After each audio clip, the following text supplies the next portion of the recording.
Hello, friends. Welcome back to our YouTube channel.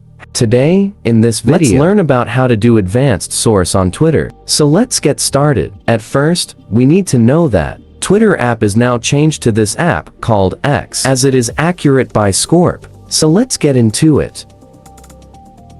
Now, at first, we need to simply go to the search icon over here, and in the search bar, search for the portion of the user, all the terms we want to source. So let's start on this. Here this is the basic source, but here in the right side, we can see this filter option. Here, we can have some advanced sites over here.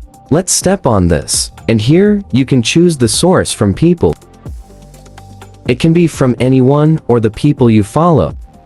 And you can choose the location as well, and click on apply. Also, you can tap on this 3 dots over here, and click on search settings. And you can change the settings over here. So this is it. This is all we can do to do advanced sorts on Twitter. I hope you liked the video. Please do like and subscribe. Thanks for watching.